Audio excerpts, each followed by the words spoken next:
The next topic what you are going to see is nothing but root locus.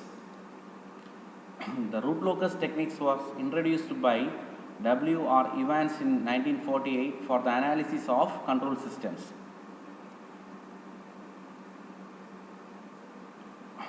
Root locus technique is a powerful tool for adjusting the location of closed loop poles to achieve the desired system performance by varying one or more system parameters.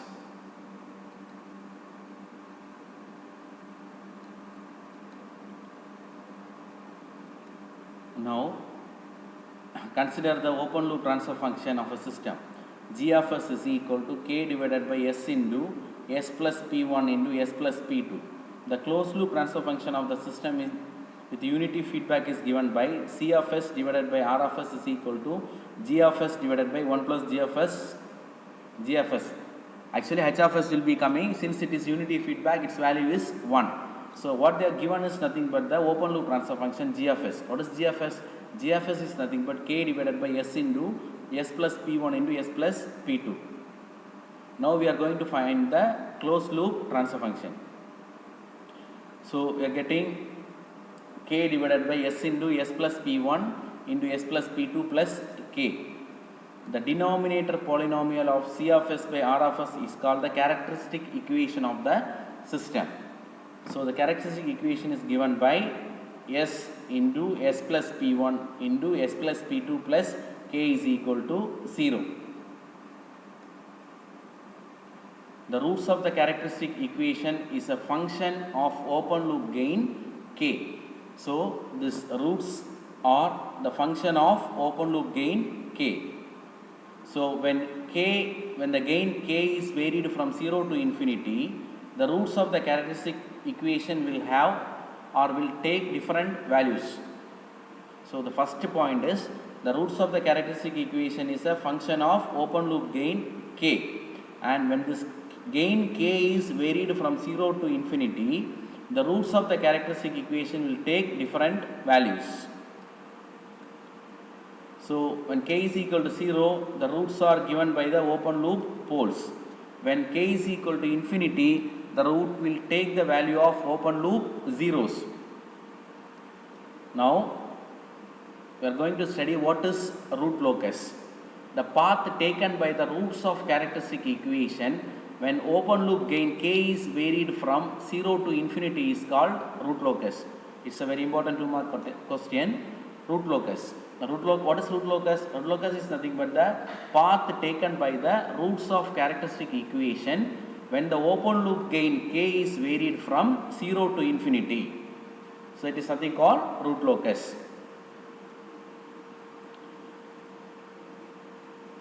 The important thing, root locus is symmetrical about real axis. So x axis is the real axis and y axis is the imaginary axis, and the root locus is symmetrical about the real axis. So the root locus is applicable for open loop transfer function.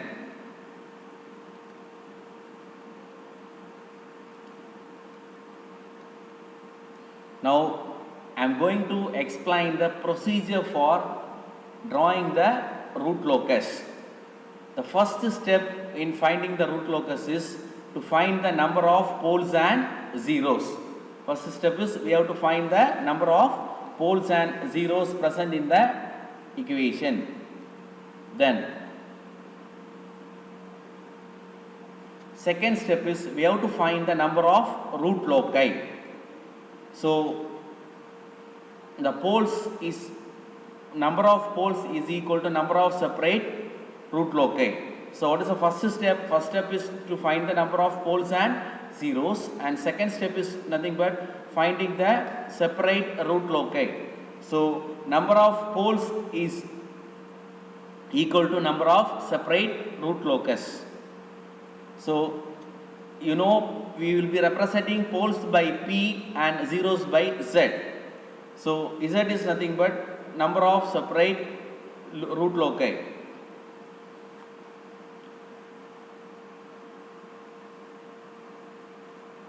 So the condition is when your number of poles is greater than number of zeros, then number of root loci is equal to number of poles. So if your zeros is greater than poles, then number of root loci is equal to number of zeros. Always poles will be greater than zeros. So separate root loci will be equal to number of poles.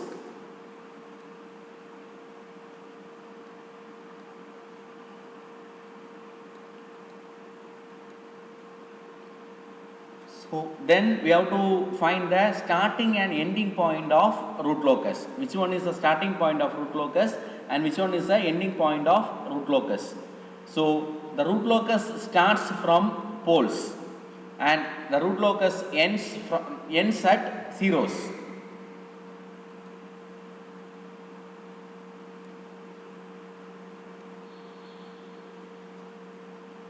So if number of zeros is 0, then the end point is at 0 or origin.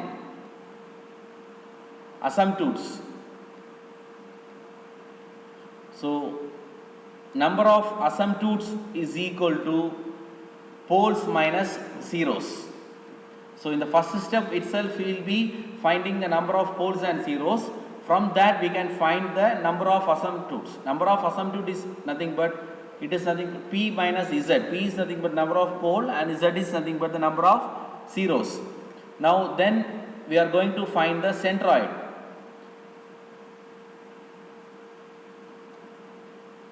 Centroid is nothing but sum of poles minus sum of zeros divided by P minus Z. P is nothing but poles, number of poles and number of zeros. So what is centroid? Centroid is nothing but the sum of the poles minus sum of the zeros divided by number of poles minus number of zeros.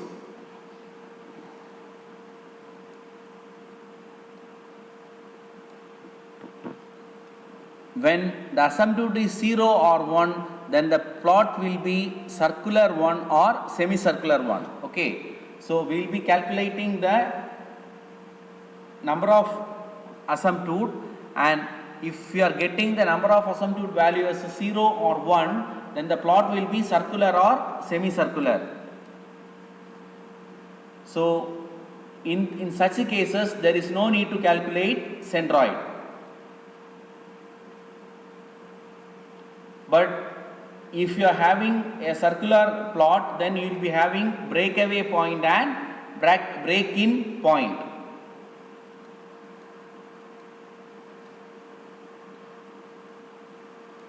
Next point is we have to find the angle of asymptote. So angle of asymptote theta k is nothing but 2k plus 1 into pi divided by p minus z. P is nothing but number of pole and Z is nothing but number of zeros. If number of asymptote is 3, then the value of k is nothing but 0, 1, 2. So we have to calculate theta 1, theta 0, theta 1 and theta 2 if the number of asymptote is 3. Next one is finding the breakaway point and break-in point.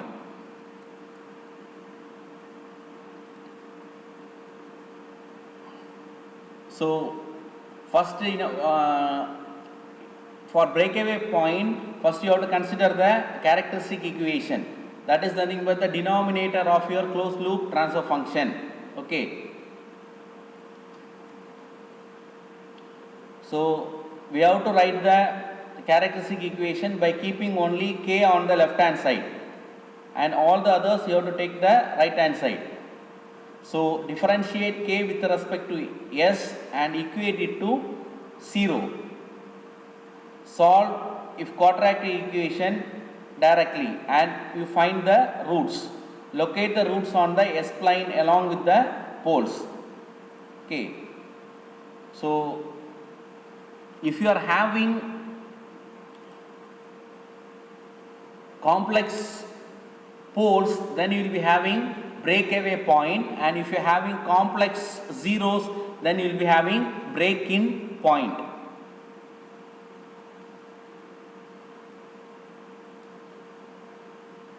The roots which has odd number of pole on its right hand side is called breakaway point.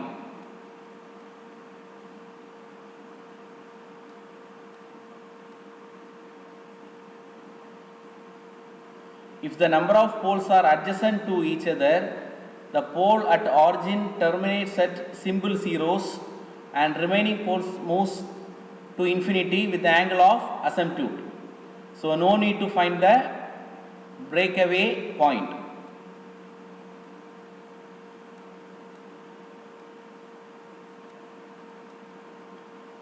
If number of asymptote is 0, the plot will be circular, so there is no need to calculate break-in point.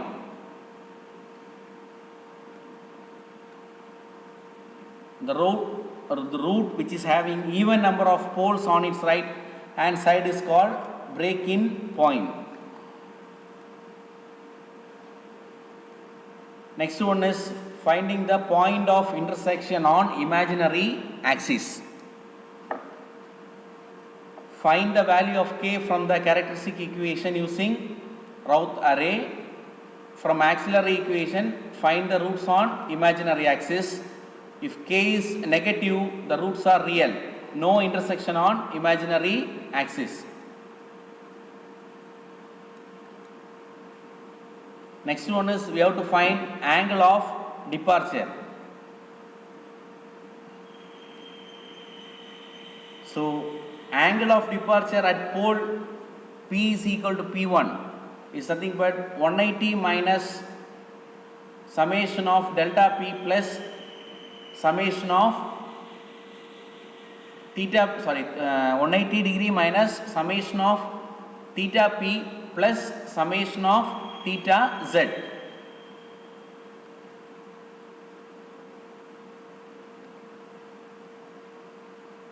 Delta P is nothing but angle measured in anti-clockwise direction from each poles to P1. Theta Z is nothing but angle measured in anti-clockwise direction from each 0 to P1.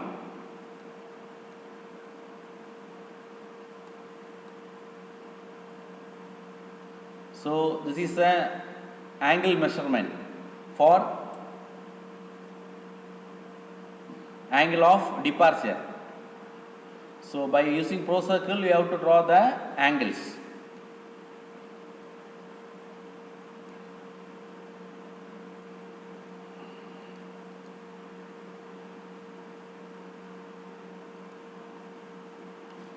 From the complex pole P1, draw a line at angle theta dP1. On this line, mark a point at a distance of 5 to 10 millimeter. Now draw plot tangent to the line up to that point of 5 millimeter and then follow the asymptote. So delta dP1 is positive or negative. So measure positive angle in counterclockwise direction or in anti-clockwise direction. So negative means measure negative angle in clockwise direction. Root locus is symmetrical about real axis. Already I have told. Now angle of arrival. Angle of arrival is coming in the case of complex zeros. Theta A is nothing but, that is A means arrival. Theta A is nothing but 180 minus summation of theta Z plus summation of theta P. So theta is A is greater than 360 degree. So we have to subtract from 360. So angle of arrival theta A nu is equal to angle of arrival old minus 360. So calculation of K from operating point P may be breakaway point or calculated from the damping ratio. From damping ratio, zeta is equal to cos alpha and alpha is equal to cos inverse of zeta. So draw a line at an angle alpha on the second quadrant in the clockwise